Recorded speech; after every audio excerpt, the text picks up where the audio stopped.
Hello students, in this video I am going to tell you about limitations of internal source and some external source of recruitment.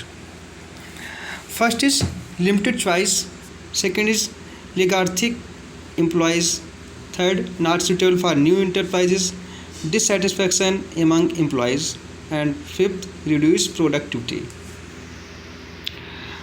Limited choice. The use of internal sources of recruitment restricts the infusion of fresh blood within the organization. ठीक है, इससे क्या होता है कि जो fresh blood है, new ideas वाले लोग हैं, वो आपकी ऑर्गेनाइजेशन में इंटर नहीं करते. ठीक है, इससे क्या होता है कि फ्यूचर में डेंजर क्रिएट हो सकता है ना. आपके पास न्यू आइडियाज़ नहीं है, न्यू थिंकिंग नहीं है आपके ऑर्गेनाइजेशन में, तो फिर आप जो है सर्वाइव नहीं कर पाएंगे. और दूसरी बात यह भी कि आपका इंटरनल सोर्सेज के जो चॉइसेस हैं वो बहुत लिमिटेड हैं. ठीक है, नेक्स्ट है lethargic employees. When an organization follows a time bound promotion policy, its employees are likely to become complacent. अब जैसे आपने बोला कि नहीं, हमारे यहाँ जो एम्प्लॉई हैं उनका एक टाइम के बाद प्रमोशन किया जाएगा, तो एम्प्लॉई जो है ना वो लेथार्जिक हो जाएंगे. लेथार्जिक मीन्स वो सोचेंगे मेरा तो प्रमोशन होना ही है, और वो अपनी प्रोडक्टिविटी बढ़ाने में बहुत ज़्यादा फोकस नहीं करेंगे, आलसी हो जाएंगे वो. ठीक है, नेक्स्ट है not suitable for new enterprises. It is not possible for a new organization to depend on internal source of recruitment. ठीक है, जो न्यू ऑर्गेनाइजेशन होगा, कोई नया ऑर्गेनाइजेशन होगा, वो इंटरनल सोर्स पे डिपेंड नहीं कर सकता, क्योंकि उसके यहाँ तो पहले से ही एम्प्लॉय नहीं है, उसे एक्सटर्नल सोर्स भी डिपेंड करना पड़ेगा. Clear. Next, dissatisfaction among employees. If the promotion policy followed within an organization is not fair and justified, it may lead to dissatisfaction among the employees. ठीक है, अगर उनकी जो प्रमोशन पॉलिसी है जो ऑर्गेनाइजेशन फॉलो कर रहा है, अगर वो फेयर एंड जस्टिफाइड नहीं है, तो जो एम्प्लॉय हैं उनमें डिससेटिस्फैक्शन क्रिएट हो जाएगा, है ना. वो असंतुष्ट रहेंगे ऑर्गेनाइजेशन से. नेक्स्ट है reduce productivity. Unplanned and frequent transfers of employees is likely to have an adverse effect on the productivity of the organisation. अगर आप बहुत जल्दी ट्रांसफ़र करते हो एम्प्लॉय का अपने ऑर्गेनाइजेशन में, या जो आप ट्रांसफ़र कर रहे हो वो अनप्लान्ड है, तो क्या होगा, जो एम्प्लॉय हैं उनकी प्रोडक्टिविटी पे भी इफ़ेक्ट पड़ेगा. और उनकी प्रोडक्टिविटी पे इफ़ेक्ट पड़ने का मीन है कि ऑर्गेनाइजेशन के प्रोडक्टिविटी पे भी इफ़ेक्ट पड़ेगा. वो जो उत्पादन क्षमता है, कोई गुड्स प्रोड्यूस करने की जो कैपेसिटी है वो रिड्यूस हो जाएगी. ठीक है, तो ये लिमिटेशंस थे इंटरनल सोर्स की. ठीक है, अब बात करते हैं external sources. External sources of recruitment. There are 10 sources of recruitment, 10 sources of external recruitment. Direct recruitment, casual callers, advertisement, employment exchange, placement and management consultants, campus recruitment, recommendations of employees, labour contractors, advertising on television and web publishing. ठीक है, 10 जो है sources हैं external. यहाँ पे इस video में 5 पे डिस्कस करूँगा. ठीक है, फर्स्ट इज़ डायरेक्ट रिक्रूटमेंट.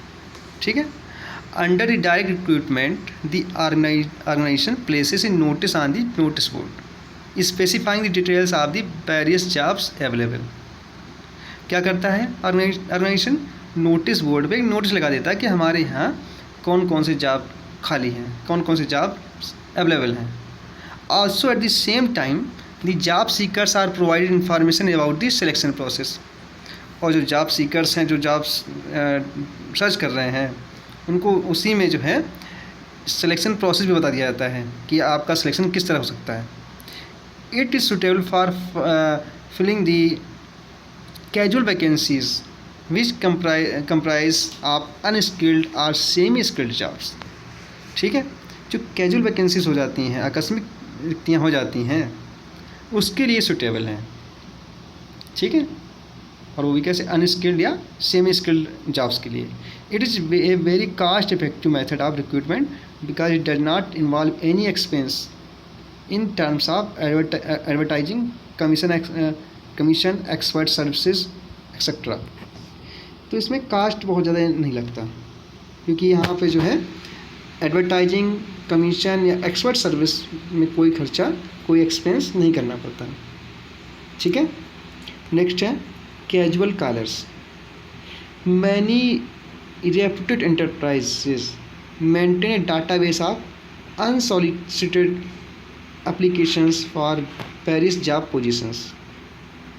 कुछ ऐसे रेप्यूटेड एंटरप्राइज हैं, वो जो है कई लोगों का डाटाबेस अपने यहाँ मेंटेन करते हैं, है ना, कि विभिन्न जो उनके यहाँ जॉब्स हैं, विभिन्न जॉब्स के लिए उनका एक डाटा बना के रखते हैं। ठीक है, this records serves as a ready reckoner to fill the various jobs positions as and when they arise.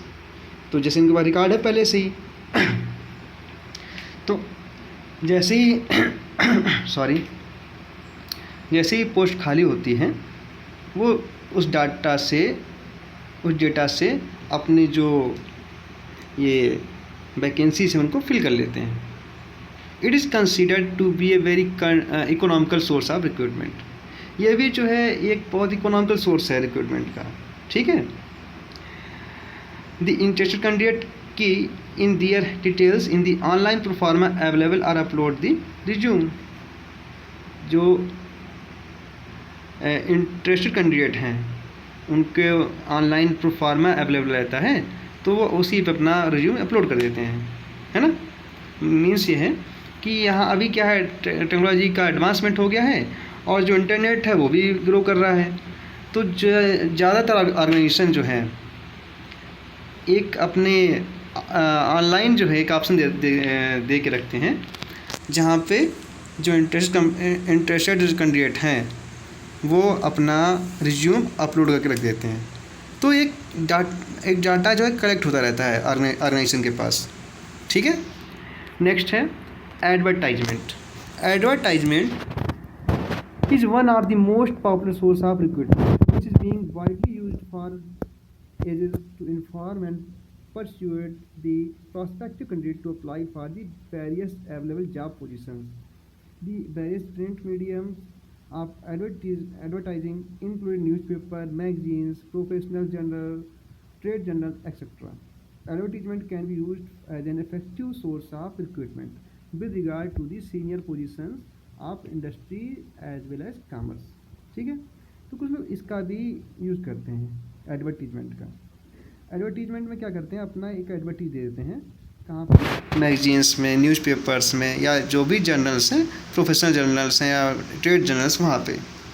ठीक है, तो ये इफ़ेक्टिव सोर्स है रिक्रूटमेंट का, जहाँ पे जो है जिसको जो जॉब सीकर्स होते हैं यहाँ एडवर्टीजमेंट देख के अप्लाई करते हैं। ठीक है, ये काफ़ी इफ़ेक्टिव है। ठीक है, नेक्स्ट है employment exchange. The employment exchange works as an intermediary and seeks to provide a link between the job seekers and organization. जो employment exchange है वो एक intermediary है, किसका, job seekers and organization का। It can be used to fill up both skilled as well as unskilled job position. इससे जो है आप skilled और unskilled दोनों तरह के job जो position को fill कर सकते हो।